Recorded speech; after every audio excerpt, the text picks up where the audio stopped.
자, 그럼 두 번째 시간 합시다. 자, 지난 시간에 물의 특성, 그죠? 물의 특성에서 우리가 물의 특이한 밀도 변화까지 이야기를 했고, 이번 시간에는 물의 표면 장력에 대한 이야기를 한번 해보도록 할게요. 그렇죠? 자, 표면 장력의 정의부터 한번 차근차근 한번 해보죠. 표면 장력이 뭘까요, 여러분? 액체 표면을 최소화하려는 힘을 표면 장력이라고 합니다. 됐죠? 표면 장력이 크다라고 하면은 액체 표면을 최소화하려고 하는 힘이 크다라는 걸 의미하는 거고, 가능한 한 표면적을 어떻게 해야 돼요? 작게 만들어야 돼요. 표면적을 작게. 됐나요? 그리고 우리는 이걸 외부의 형태로 한번 파악해 봐야 되는데, 표면적이 가장 작은 형태가 바로 무슨 상태냐면 어떤 형태예요? 그렇죠. 구형이에요. 구형.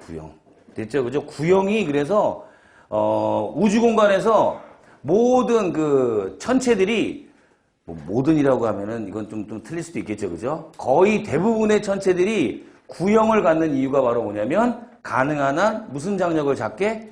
표면 장력을 작게 만들려고 한 것 때문이다라고 생각하시면 돼요. 원시 지구가 어떻게 생겼었냐면 예전에는 이 태양계 주변에서 막 행성들이 모두 반시계 방향으로 돌아요. 그죠? 우리 자전이나 공전 방향이 다 반시계 방향이에요. 그래서 우리도 운동장을 돌 때 어디로 도는 게 편하네요? 반시계 방향으로 돌아요. 그죠? 반시계 방향으로 도는 이유가 뭐냐면 자전도 그쪽이고 공전도 그쪽이야. 그러니까 어때? 우리는 그 자전과 공전을 하는 지구 위에 살면서 반시계 방향으로 도는 것이 굉장히 어때? 행복하고 자연스러운 거예요. 시계 방향으로 돌면 어때? 약간 형태가 얘가 좀 이상하죠. 그죠? 그런 것처럼 이제 같은 방향으로 운동하고 있는데, 원시 지구에 지구라고 볼 수 없는 어떤 이 천체가 계속 반시계 방향으로 돌고 있었어. 태양 주위를. 그러다가 어떤 놈은 좀 빠르고 어떤 놈은 좀 느리고 하다 보니까 계속해서 소행성들이 막 충돌을 했어요. 그러니까 굉장히 충돌하면서 어때요? 굉장히 큰 열이 발생하겠죠. 그죠? 그래서 지구가 맨 처음에 마그마의 바다였어요. 마그마의 바다. 마그마의 바다가 뭐겠어요, 여러분? 충돌하면서 생긴 그 열 때문에 암석이 다 거의 녹아서 액체 상태로 있었다 이런 얘기예요. 그죠? 그 액체가 표면적으로 어때야 돼? 가장 작게 표면적을 만든 다음, 표면적이 작은 형태로 만든 다음에 서서히 굳어가지고 지금 천체가 된 거거든요. 그러다 보니까 천체들이 대부분 다 뭐야? 구형을 갖는 이유다. 제가 이렇게 강조하는 이유는 뭐냐면 표면 장력에 대한 이야기가 딱 나오면 형태를 반드시 기억하고 답을 찾으셔야 된다 이런 얘기죠. 됐죠? 자, 그럼 한번 표면 장력에 대한 해석을 한번 해볼게요. 내가 비커에다가 이렇게 물을 딱 담았어요. 물을 딱 담았는데 물은 분명히 이 표면에도 이렇게 물 분자가 있을 것이고, 그 다음에 어디에도 물 분자가 있을 것이에요. 내부에도 이렇게 물 분자가 있을 것이에요. 맞습니까? 내부에도 이렇게 있을 거예요.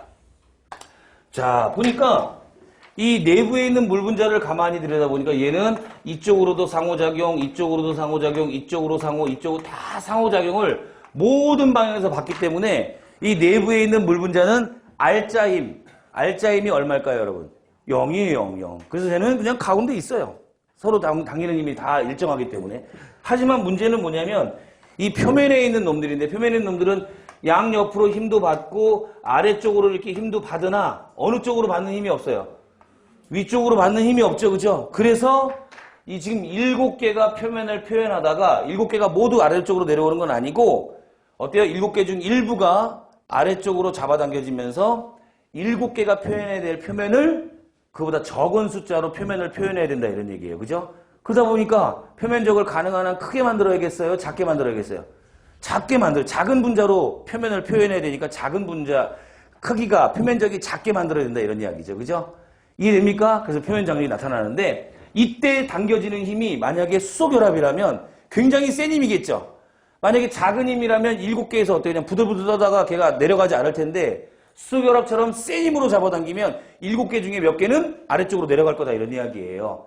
됐어요? 왜 표면 장력이 수소결합과 관련이 있는지를 좀 정확하게 알아둘 필요가 있다는 얘기죠. 됐죠? 이런 복잡한 현상 때문에 표면적을 가능한 한 작게 만들려고 하는데 결론! 그게 바로 형태는 무슨 형태를 띠는 것이 가장 표면적이 작다? 구형을 띠는 게 표면적이 가장 작다예요. 됐죠? 이거는 육면체라든가 직육면체라든가 이런 것들 부피 구하는 공식이 있을 거 아니에요. 그죠? 부피 구하는 공식과 구의 최적을 구하는 공식을 다 비교해 보면 구가 표면적이 가장 작구나라는 걸 나중에 파악할 수 있을 거라니. 거기서부터는 여러분들이 가장 싫어하는 수학이기 때문에 더 이상 하지는 않을 거예요. 아시겠죠? 그죠? 자, 결론 말합니다. 표면적을 최소화하려는 힘을 뭐라 그런다? 표면 장력이라고 하는데, 물은 수소결합으로 인해 표면 장력이